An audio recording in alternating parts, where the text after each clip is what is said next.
Sai Chanduri sir to give an address. Thank you.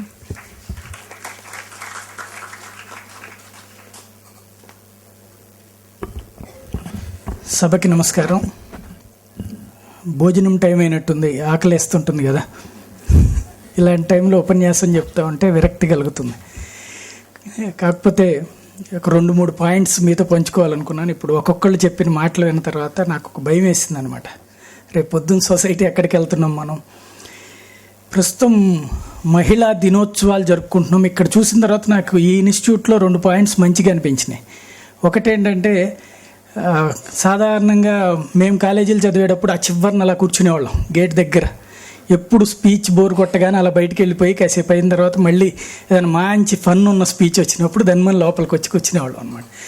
అయితే ఇక్కడ మాత్రం అసలు పూర్తిగా కూర్చుని ఎక్కడ సౌండ్ లేకుండా ఉంటే ఎక్కువ మంది నారాయణ చైతన్య కాలేజీలో చదివారేమో అని డౌట్ వచ్చింది నాకు. బట్టి పట్టి పట్టి పట్టి పట్టి బయటకు వచ్చేటప్పటికి మెదడులో ఎక్కడేం పనిచేస్తుందో తెలియక ప్రస్తుతానికి ఇక్కడ ఏం చెబుతారో అది వినేసి ఇందులో మళ్ళీ మనం బట్టి పట్టడానికి ఏముంది పాయింట్ అనేది అర్థం చేసుకోవాలేమో అనిపిస్తుంది.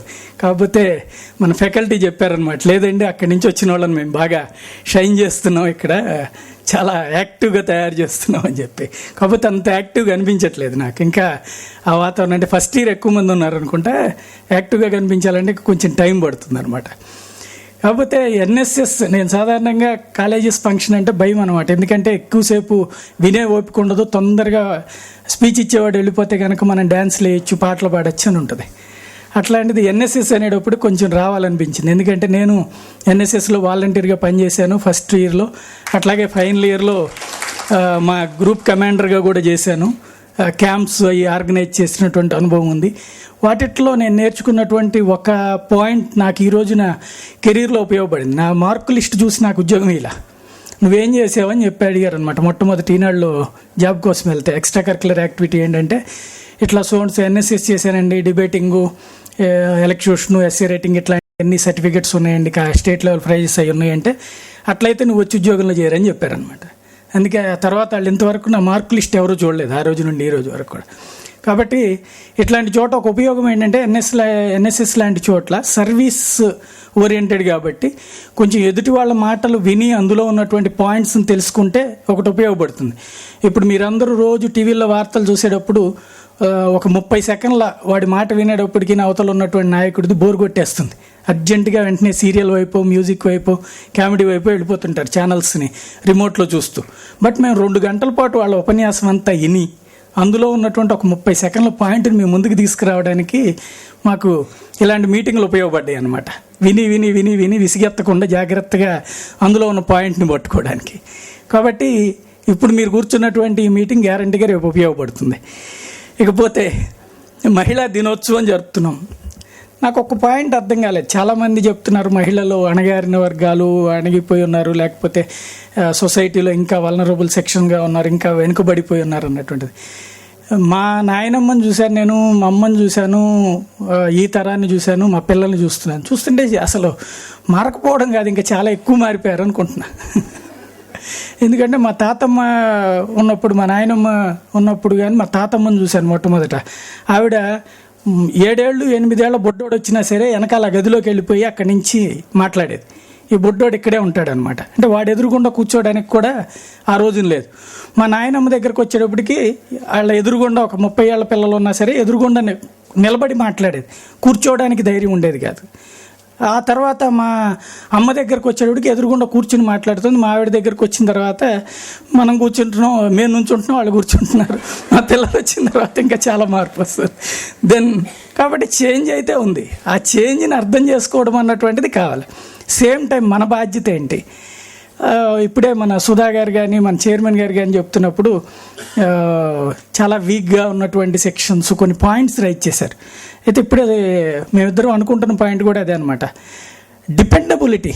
మీరు ఎప్పుడైతే ఎదుటి వాళ్ళ మీద ఆధారపడ్డప్పుడు సహజంగా మీరు బాస్ మీద ఆధారపడుతున్నారు కాబట్టి మీ బాస్ మీకు ఆర్డర్స్ వేస్తారు.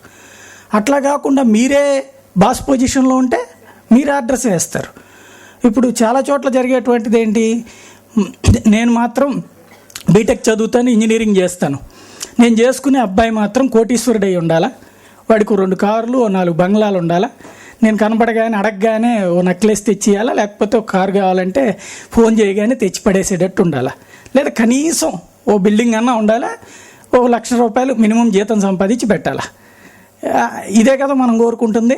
దీనికోసం అవసరమైతే అమ్మా నాన్నలు వాళ్ళ జీవితాంతం కష్టపడ్డ ₹1,00,00,000 తీసుకెళ్ళి అడిగిస్తారు. అవసరమా ఇది? అలాగా ఎప్పుడైతే మీరు ఆ డబ్బులు ఇచ్చి ఆ స్టేజ్కి వచ్చారో అంటే ఏంటి, అతన్ని మనం ఫ్రీగా రిలాక్స్డ్గా ఎంజాయ్ చేయాలా, ఏదో ఇంటి బాధ్యతలు ఇట్లాంటి పైన పనమ్మాయి వచ్చి బట్టలు ఏదో అంట్లు తోమి పెడుతుంది, చాకలు వచ్చి బట్టలు దిగి పెడుతుంది, మనం మధ్యలో కాసేపు రిలాక్స్డ్గా టీవీ చూస్తూ వీళ్ళని తిట్టుకుంటూ చిరాకేస్తే కనుక కాస్త సీరియల్ చూస్తా నడుపుతూ ఉండాలి. ఇంకా అప్పుడు మన గురించి ఎందుకు ఆలోచించాలా అంటే మీరు డిపెండ్ అవుతున్నారు. డిపెండ్ అయినప్పుడు ఆటోమేటిక్గా మార్పు ఉంటుంది కదా. మీరు ఎప్పుడైతే నా దగ్గర డబ్బులుతో మీరు బతుకుతున్నారు అన్నప్పుడు ఏమనిపిస్తుంది, నాకు ఈ పని ఎందుకు చెయ్యవు, ఆ పని ఎందుకు చెయ్యవు. ఒక్క ఆడపిల్ల అన్న నేను ₹1,00,000 జీతం సంపాదిస్తున్నాను, ఏమీ సంపాదన లేని ఎవడో ఒకడిని నేను పెళ్లి చేసుకుంటాను, వాడిని నేను పోషిస్తానంటదే అననప్పుడు అప్పుడు వాడిని పోషిస్తున్నప్పుడు వాడు మీ దగ్గరే ఉంటాడు కదా, వాడు ఏం మాట అంటాడు కదా చచ్చినట్టు. ఫైనాన్షియల్ రిలేషన్స్ అనేటువంటిదే జీవితాల సంబంధాలు కలుపుతున్నప్పుడు ఎలా సాధ్యం?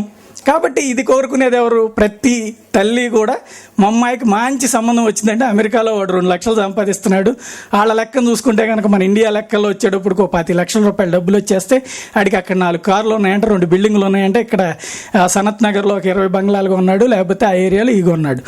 ఇదే క్రెడిట్ ఏరియా అయినప్పుడు లైఫ్ ఎట్లా ఉంటుంది? ఆస్తుల్లోనే బతుకుతున్నాం. నెక్స్ట్ మనం పెంచే పిల్లల్ని కూడా అదే సెక్షన్. ఆ తర్వాత పాపం ఆ ఆవిడ పాపం యంగ్లో ఉన్నప్పుడు ఇవన్నీ ఆలోచిస్తుంది.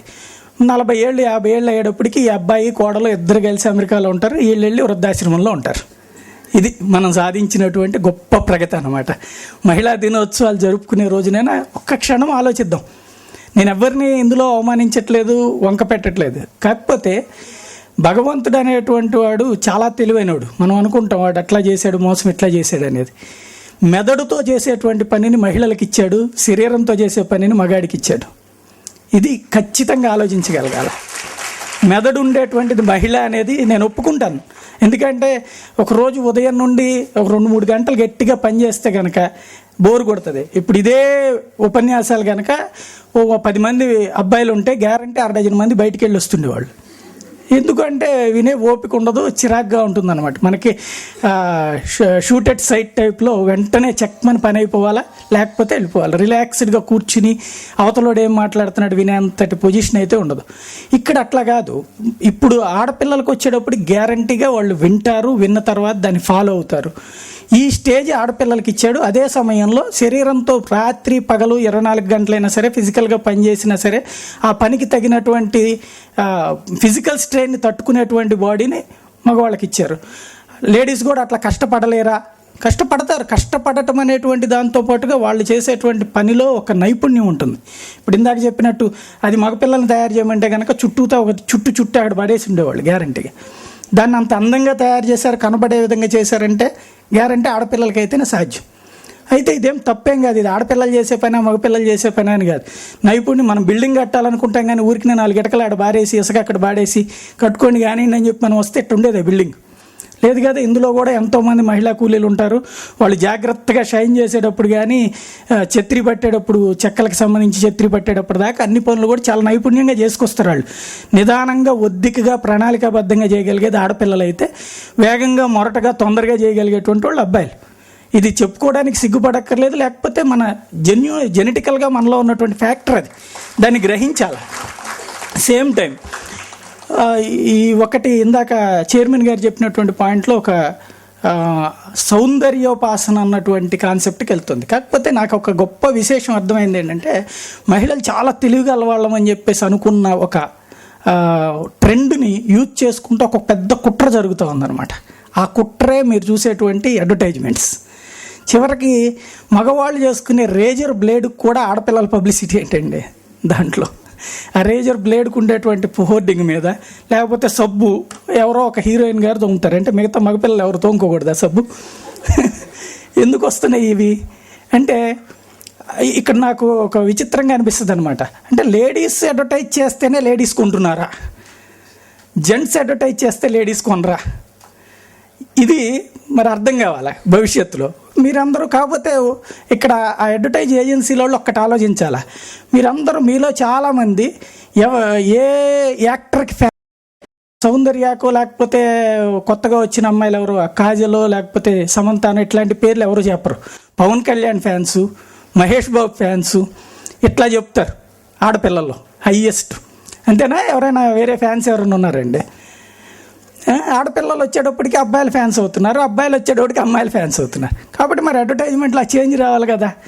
ఎందుకని రావట్లేదు అర్థం కాలేదు. బట్ ఫ్యూచర్లో ఎవరన్నా ప్రయత్నించి సక్సెస్ అయిన తర్వాత, కాకపోతే ఈ మధ్యన చూస్తుంటే బంగారపు నగలకి జూనియర్ ఎన్టీఆర్ను నాగార్జున చేసిన తర్వాత వాళ్ళ బిజినెస్ పెరిగింది కాబట్టి దెన్ మగవాళ్ళకు కూడా అడ్వర్టైజ్మెంట్ రంగంలో లేకపోతే మోడలింగ్ రంగంలో అదృష్టం బాగుందన్నమాట. ఈ మధ్యకాలంలో అమ్మాయి నగలన్నీ వేసుకుని చూసే కంటే అబ్బాయి నగలు వేసి పెడితే కనుక తొందరగా చూస్తున్నారు అనమాట. కాబట్టి బిజినెస్ మారుతుంది, ఈ ట్రెండ్ వస్తుంది. ఫ్యూచర్లో ఎక్కువ మంది ఆడపిల్లలు కనుక ఉద్యోగానికి వస్తే మాలాంటి వాళ్ళకి చాలా హాయ్ అండి. ఎందుకంటే తొందరగా ఒక పని అయిపోతుంది, పనిని వాళ్ళకి అప్పచెప్పేసి వెళ్ళిపోతే కనుక పని పూర్తి చేస్తారు. రెండవ కాన్సెప్ట్ ఏంటంటే ఆడపిల్లలందరూ ఉద్యోగాలు చేస్తుంటే కనుక అప్పుడు మమ్మల్ని గుర్తిస్తారు. 25 మంది అమ్మాయిల మధ్యలో ఒక అబ్బాయిని గుర్తిస్తారు, కానీ 25 మంది అబ్బాయిల మధ్యలో అమ్మాయికి గుర్తింపు ఉంటుంది కానీ ఇంకొక అబ్బాయికి గుర్తింపు రాదు కదా.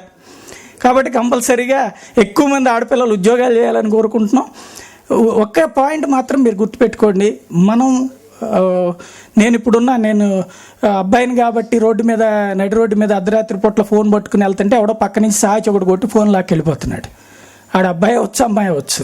కాబట్టి దొంగతనం చేయడానికి లేకపోతే తప్పుడు పని చేసేవాడికి రాత్రిగా పగలనేది సంబంధం లేదు. అవతల ఉన్నటువంటి ఆబ్జెక్ట్ బలహీనమా కాదా అన్నటువంటిది. ఇక్కడ ఆడపిల్లల మీద అత్యాచారాలు జరుగుతున్నాయి, లేకపోతే ఆడపిల్లలు నడి రోడ్డు మీద తిరగద్దు, ఇవన్నీ కాన్సెప్ట్లన్నీ కూడా మనలో ఉన్నటువంటి ఏదో ఒక ఇష్యూని డైవర్ట్ చేసుకోవడానికి వాడుకుంటున్నాం. ఎప్పుడు మనం రాత్రిపూట్లే కాదు పట్టపగలైనా సరే రోడ్డు మీద వెళ్ళేటప్పుడు ఎవరైనా సరే చూసుకున్నప్పుడు వేరే అవతల మనలోనే చూడండి, అందంగా తయారయ్యి లేకపోతే నీట్గా డ్రెస్అప్ అయ్యి వెళ్తున్న అమ్మాయిల్ని మీలో చూడకుండా ఉంటారా? పక్కన ఉన్నటువంటి వాళ్ళు మీరైనా చూస్తారు కదా కంపల్సరీగా. అమ్మాయి ఆ నగలు పెట్టుకుంది, ఈ నగలు పెట్టుకుంది, మెడలో ఉన్నటువంటి హారంలో 2 రంగులు మెరుస్తున్నాయి, 2 రాళ్ళు, ఇవన్నీ ఆలోచించరా? కంపల్సరీగా 100 సార్లు మాట్లాడుకుంటారు. అదే అబ్బాయి చూస్తే కనుక ఈవిటీజింగ్, ర్యాగింగ్. అమ్మాయి చూస్తే కనుక తప్పేం లేదనమాట. అబ్బాయిని చూడట్లేదా? పోనీ మంచి సూట్ వేసుకుని చక్కగా ఎక్కువ మేకప్ వేసుకుని ఒక అబ్బాయి వెళ్ళాడు అనుకోండి, చూడరా ఈడేంటారా ఇంత తిక్కల మేకప్ వేసుకెళ్తున్నాడని చూడరు, తిట్టుకోవడానికైనా చూస్తాం. కాబట్టి ఫస్ట్ మన మైండ్ సెట్లో చేంజ్ రావాలి. ఎవడెవడనైనా రోడ్డు మీద వెళ్తున్నప్పుడు కళ్ళు పెట్టి అట్ట చూస్తాం, ఎదురుగుండా బాగుంటే ఆబ్జెక్ట్ అట్ట నిలబడి చూస్తాం, ఎదురుగుండా హోర్డింగ్ ఉందనుకోండి హోర్డింగ్ అందంగా కనబడితే చూస్తాం, వికారంగా ఉంటే చీ అనుకుంటాం, తలకాయ తిప్పుకుంటాం.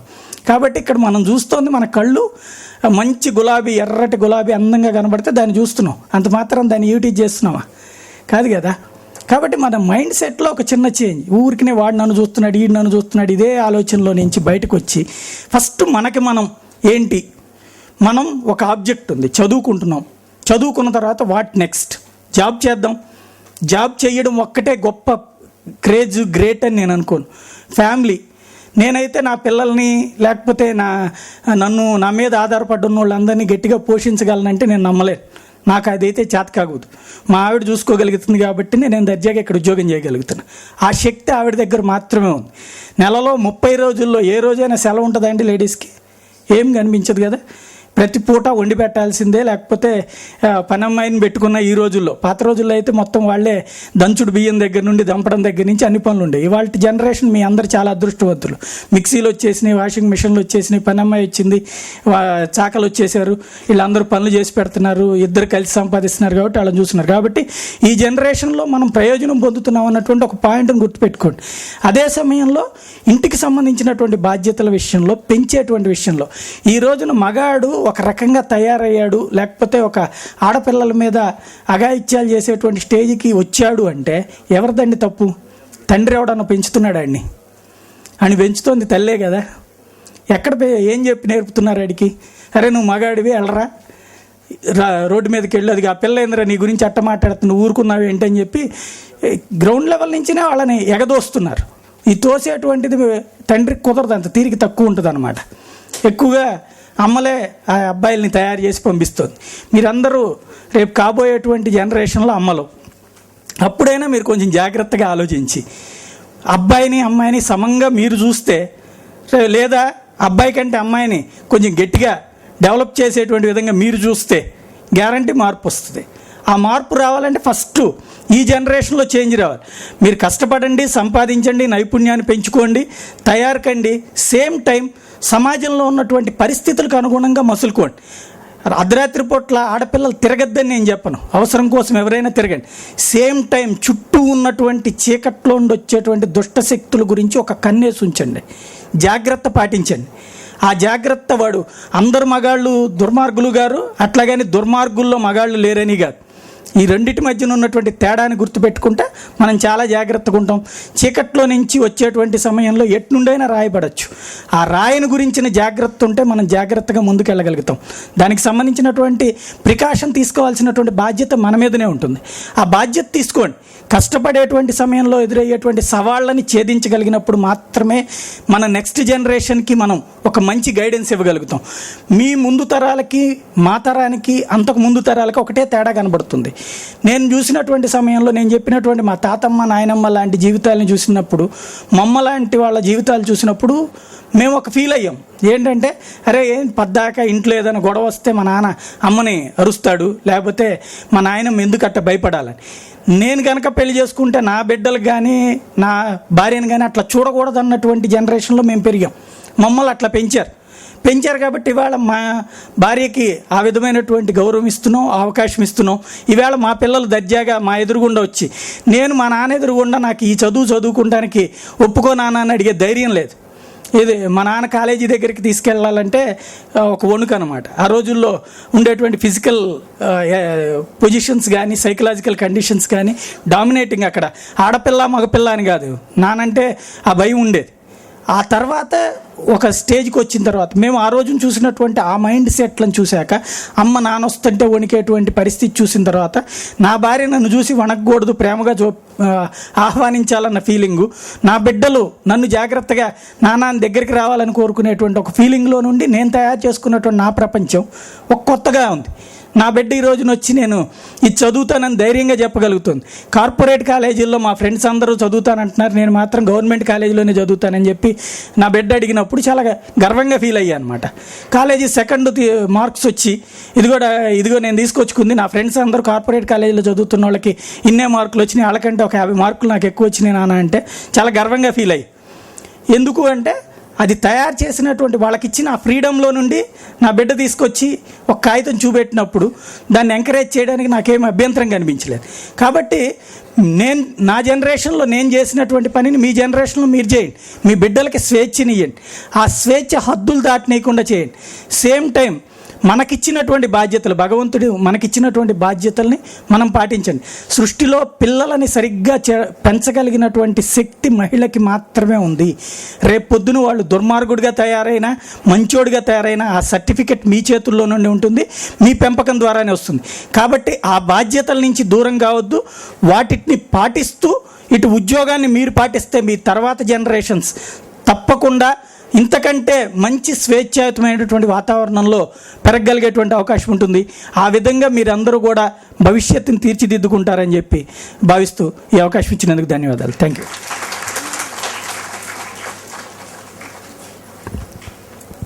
Thank you so much, sir.